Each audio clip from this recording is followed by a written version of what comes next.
Sejam muito bem-vindos ao Cantinho Teológico. Meu nome é Gustavo Luiz. Estou projetando Filipenses capítulo 1, versículo 15 e 16.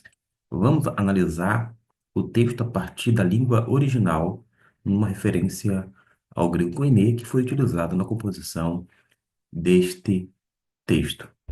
Observe que nós temos a palavra utilizada pelo apóstolo Paulo. Farei a leitura de alguns termos para que você possa se familiarizar com o grego koiné. Tineis, men, kai dia, fitonon, kai erin.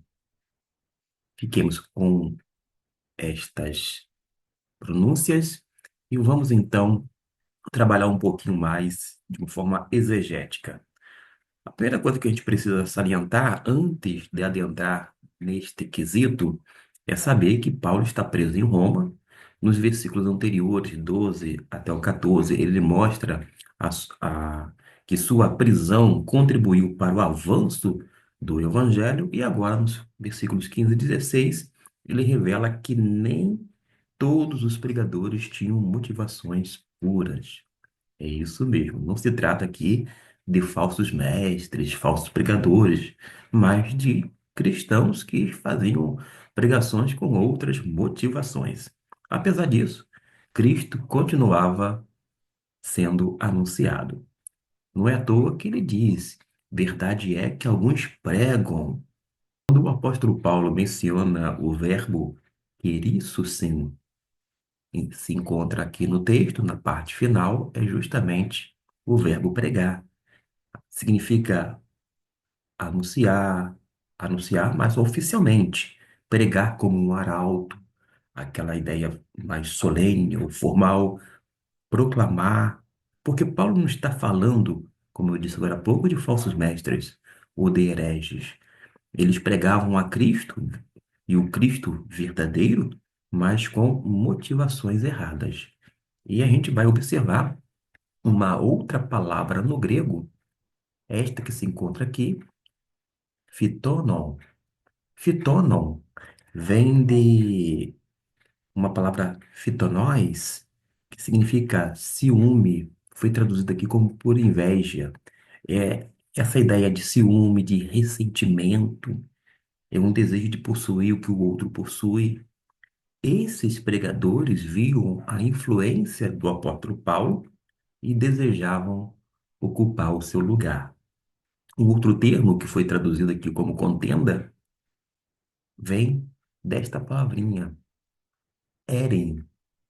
Eren vem de eris, que significa também, além de contenda, pode ser traduzido como porfia, porque a ideia é de uma rivalidade, é de competição, é um espírito faccioso, é uma contenda, conforme foi traduzida nesta versão, mas pode ser traduzida com outras palavras para o português. E eles transformaram o ministério em uma disputa pessoal, mas vai anunciar na parte final do versículo 15. Mas outros de boa vontade, ou seja, outros de boa vontade que vai indicar através de uma relação do termo empregado como este aqui. Eudokian. Eudokian tem aquela ideia de boa vontade, daquela intenção sincera, de uma disposição favorável. Esses irmãos pregavam porque desejavam a glória de Cristo. Que situação! Talvez hoje em dia, em alguns casos, a gente vê a história se repetindo.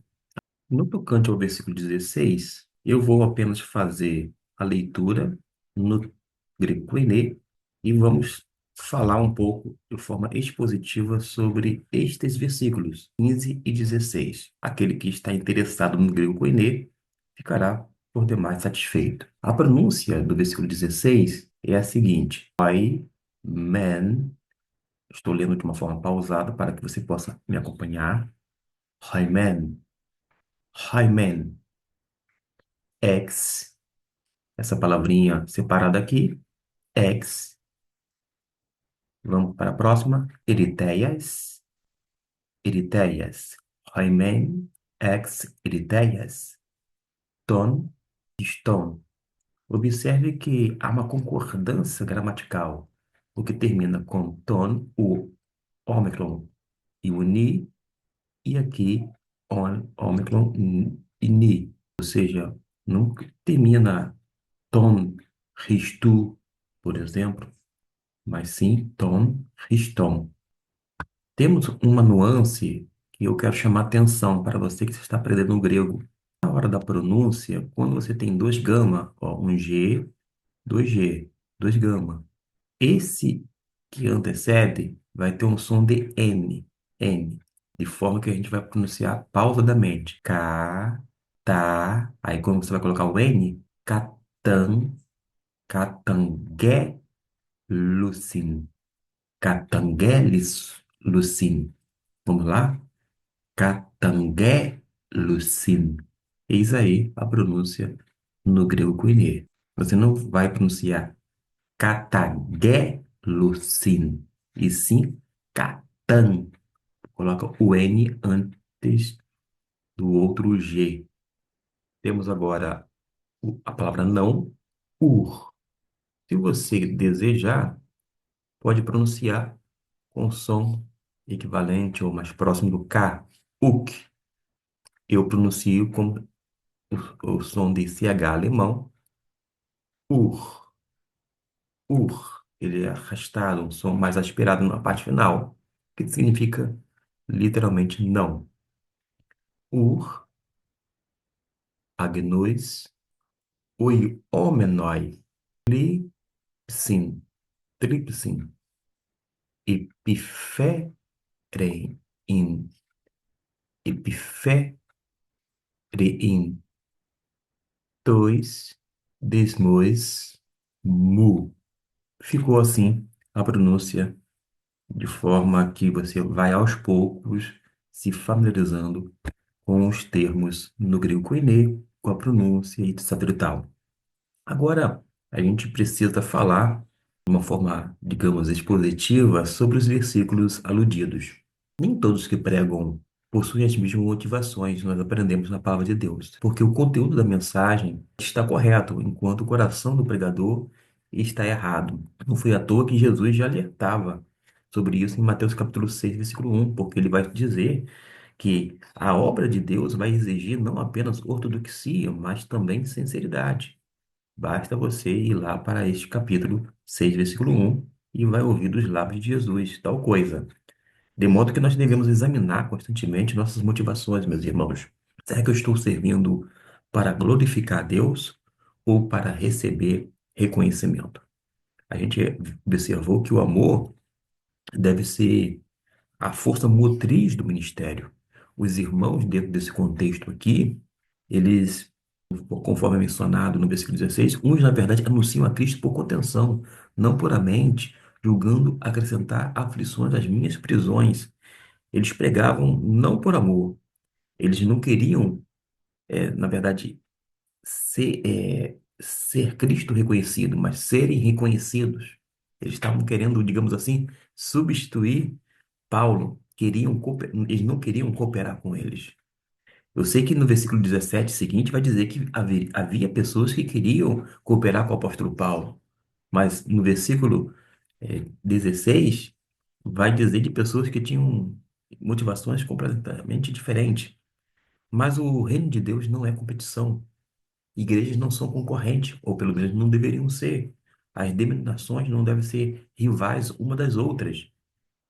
E pastores também não são adversários, ao menos não devem ser adversários, porque o sucesso do evangelho deve, de fato, alegrar todos os servos de Deus.